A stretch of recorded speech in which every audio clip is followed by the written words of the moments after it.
off the fence. Spot here. You're Get off the putting fence. me on the spot. I feel like I'm going to go SMG here. Because I feel like it does seem... Oh, hold on. They nice, are perfect already match. going in, yeah. Well, I think Evil choosing this matchup seems very confident. You know, Cara as well with the Atlas. It feels like this was in their game plan all along.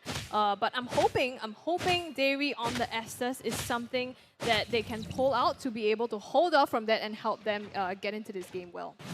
All right, it's definitely going to help them out. But again, okay, Melon trying to go in, gets the pull back over there on the Shadow Stampede, but that's going to be the end. But let's talk a little bit about emblems here. Yeah, actually, Carrot opting for the tank emblem instead of the support pull yourself together. Usually, that's what you want to do. You know, flicker in, lower the cooldown on the battle spells, but instead, it's going to go for a bit more tankiness. So looking to frontline this, especially because Lightly Powerful is not going to be building tank, instead building the damage along with Coconut. All right, now, Rum, Paquito all by himself. He's level 3 right now, dealing with the Esmeralda of JS. I mean, this is one of those situations where you're looking to just kind of deal with the Esmeralda, but Derry, taking about half life, he should be fine for now. Yeah, and looking at the battle spells as well, you can see SMG, 3 Purifies on their side, right? And yeah, Dairy as well as Joe, so they want to keep themselves really, really safe from Carrot if he tries to pull off those Fatal Links. And it's really important for Dairy because if he keeps himself alive, he can keep the rest of the team alive as well. Definitely, definitely. And I actually thought they got the Petrify, or the Purify, excuse me, because of the fact that, you know, there's so many people around and it's like a land and then they want to cleanse themselves of potentially, you know, any sort of COVID. No? Well, maybe that plays a part, right? That's how I would do it. But the Shadow Stampede pushing him back, and it looks like Rum will get to safety. They've already gotten the turtle. Evil has gotten what they wanted. Again, starting off very strong. Yep, and they're going to use that to invade the jungle here. Oh, but powerful. The Cold Ultra, that's going to be used. JS is going to be alive, for at least for now, but the 3-man Fatal Links throwing him back, and he says, get over here. And Derry is down, and they're continuing to fight. Jax will take that one as well, and Rum trying to fight, trying to get something out of this, but he's going to get to safety, but they've already got what they wanted, which is 2 kills. Very nice from Evil, and so timely having that Fatal Links, grabbing 3 members, no less on the side of SMG. So again, a huge, you know, win here for Evil, especially in the early game. They're doing it again. I mean, this is a team that has a really good laning phase. The fact that they were able to get the turtle, turn that into 2 kills, I mean, just speaks volumes of how they're looking to just put pressure on the enemy team. They don't care how much of a veteran you are. They understand what they need to do. Put pressure. This is an elimination game. And when you speak about pressure, right, the fact that JS, in the picks and bans phase, they took out the Derov. They really want JS to be able to have, well, the limelight here, right? They want him to get ahead in the lane, and that's exactly what he has been doing. Right now, he is a level above Rum as well. So once he gets in lead, he's able to rotate around and just basically help out with the team fights. Yeah. And they're going to definitely need his help, right? I mean, Carrot is sticking around. The Lord is about 30 seconds to Crystal. Okay, the perfect match just to keep himself alive. Coconut is within the vicinity as well. But yeah, they're going to back off here. Team Evil just kind of posturing for the Lord more than, or sorry, the turtle at this stage.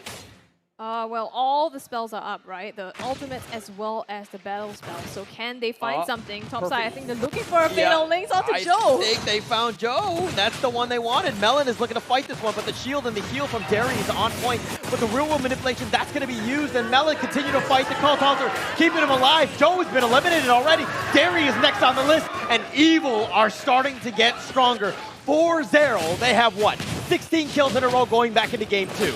How do you fight against that? Yes, you have the blessing of the Moon Goddess, but you also have the Cult Altar sustain on the side of Evil, and it's so hard for SMG to get back into it once you've burned down all your heals. Yeah, Faramis, there's a reason why he's the #1 ban, right? The ability to sustain in those team fights is just way too much.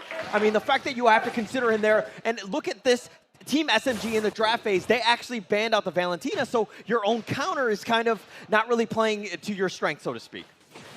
Right now, Jox also is a level down from Powerful with 3-0-1. Again, that early game kill onto the jungler. So it's not great for SMG. Now they want to press it even more. Perfect match. They found him with the Shadow Stampede. They pull him back. The real world manipulation is going to be used. They found Joe yet again. And it seems like Evil are just bullying them. I mean, bullying Joe, in fact, right? It's twice now that they've just dived in all the way just to get that one kill on him, and there's nothing that Dairy can do to help him because he's like just basically pulled apart from different angles. Yeah. Is he gonna help Enya? Is he gonna help Joe? The moment you rotate up and Evil recognizes that, they go another direction and attack from another angle. Yeah, I mean, at this point, Joe is just being racked at this point. He's being pulled from all ends, just making it very difficult for him to get anything going. But Evil, man, they found a groove. They're making it so difficult for SMG to get anything going. Jox is going to try to stay alive, at least for here. But they've gotten, at least at the top lane, Cult Altar again. Derry's been eliminated already, but now, look at, they're putting pressure in the bottom lane. JS doesn't care if there's a turret or not. He's going to go in. He sees two low members of SMG. He's going to let them live, but Powerful says nay to that. He will take Rum. The Crystal's just slowing him down, but Powerful's already got the kill. Not just the kill, he's gonna get the jungle buff along with that as well. So hugely now it's up almost 7K in favor of Team Evil. This is even, it feels like an even stronger showing from game 1. 7K lead. It hasn't even the 7-minute mark. Evil are hitting on all cylinders. Everything is going away. Their movement, their coordination, their ganks, they're putting pressure on everybody, and SMG are panicking. Their backs are on the wall. They need to figure out a way to stop the bleeding. Well, all they have to do is turtle. All they can do is turtle up, right? Because Evil's just gotten another one in their back 3 now, and SMG's been just completely suffocated out of objectives, out of jungle, and out of their farm. You can see just zeros across the board. You talk about turtling up, but they've lost all 3 turtles. SMG really just playing defensively, not defending any turtles, and they've kind of put themselves in that situation. But Evil, my gosh, like, they're all over the map, and look at how SMG, how safely they're playing. Nobody wants to even push out to the minion wave all the way in the bottom.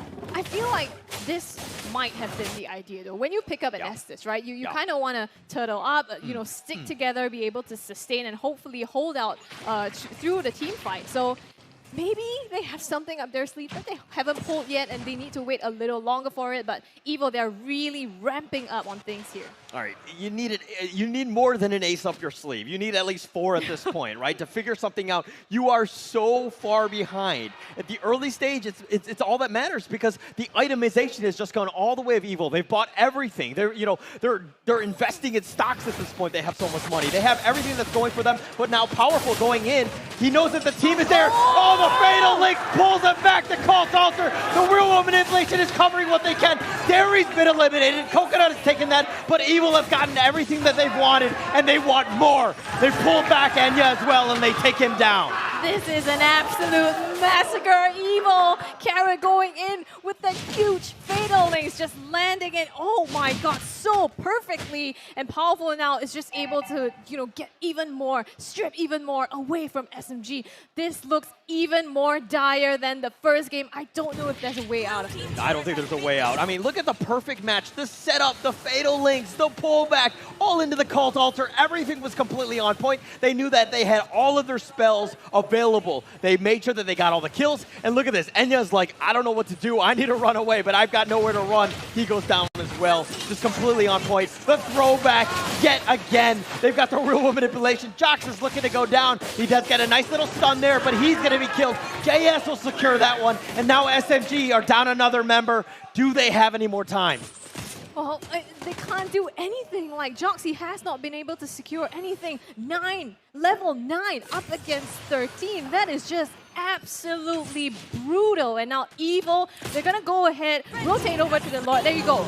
Don't even need to mention it. They just get it in a second. They are clockwork, right? They make a play, they get a kill. Everything was on cooldown. They go to the Lord. They take an objective. They're so smart with how they coordinate things. They understand what they need to do based around their cooldowns. Very smart play by Team Evil. And again, open qualifier team, but they don't really look like it. I mean, in the regular season, we kept talking about how this team struggled, right? To find their place, find their comfort in their roles. And now, it feels like they've been playing this way all along. This was the strong qualifier team, the dark horse that we saw last season, making their way back here again. I love it. I love it. The underdog story, getting themselves in. There's the community behind them. And I mean, don't get me wrong, Team SMG was the same way as a community team. But this is one of those situations where Evil are hitting on all cylinders. The Lord is crashing in. The inhibitor turret is looking to go down. And SMG have not found a way to stop this push. mean, definitely not. You have the inhibitor down, and now they're crashing on the bottom side as well. Rum taking some damage. Oh, the detonus welcome though. Oh, they got, it looks like the Cult Ultra's going to be used. They're looking to fight this one, but Karen is getting low. Rum has already been eliminated. Powerful is taking him out. Jox is next on the list. The base is wide open. The Lord is going on. Melon is going to have to back off, and that looks to be Game 3 going the way of Team Evil. Oh my goodness!